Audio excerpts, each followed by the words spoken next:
बोलो माँ दुर्गे की जय, सनातन धर्म की जय। माँ दुर्गा व्रत की विधि, व्रत तथा विधि।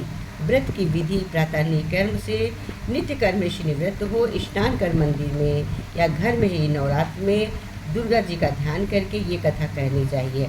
कन्याओं के लिए व्रत विशेष लाभदायक है। श्री जगदम्बा की कृपा से सब विघ्न दूर हो जाते हैं तथा सुख समृद्धि की प्राप्ति होती है।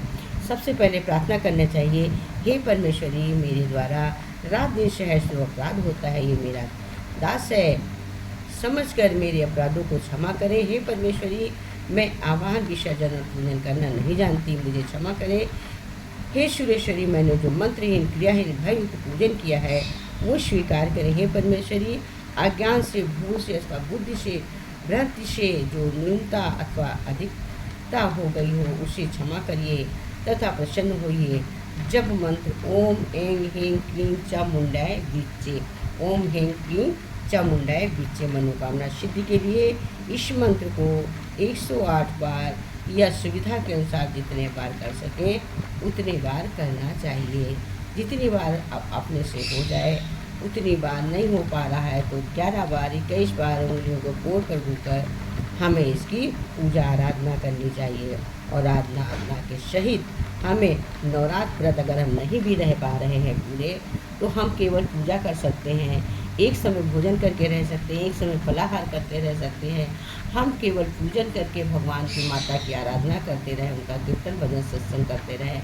इससे भी माता प्रसन्न होती है। माता किसी को शारीरिक कष्ट नहीं देती है ना, इसलिए माता हर प्रकार से प्रसन्न होती है। माता तो सच पूछो तो हमारे भाव की भूखी है। हरि देवता हमारे भाव के भूखे हैं, कोई हमारी वस्तु का भूखा नहीं होता है। इसलिए कहते हैं कि भाव के भूखे हैं भगवान, भगत के वश में है भगवान। भगवान भी तो भक्त के वश में है और भगवान केवल भाव के भूखे हैं। भगवान किसी की चीज़ के भूखे नहीं होते हैं।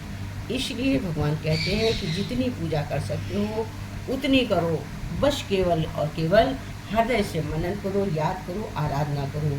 यही भगवान की पूजा है।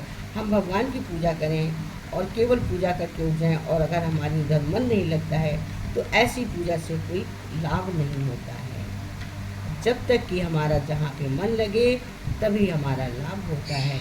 बिना मन के, बिना आस्था के कोई चीज़ प्राप्त नहीं होती। जैसे खाना बना रखा है, जब तक हम उठा के नहीं खाते तो मेरा पेट नहीं भरता, उसी तरह से जब तक कि हम मन से नहीं करते तो हमें कोई लाभ की प्राप्ति प्राप्त नहीं होती है। इसलिए जो भी करें हमें मन से करना चाहिए।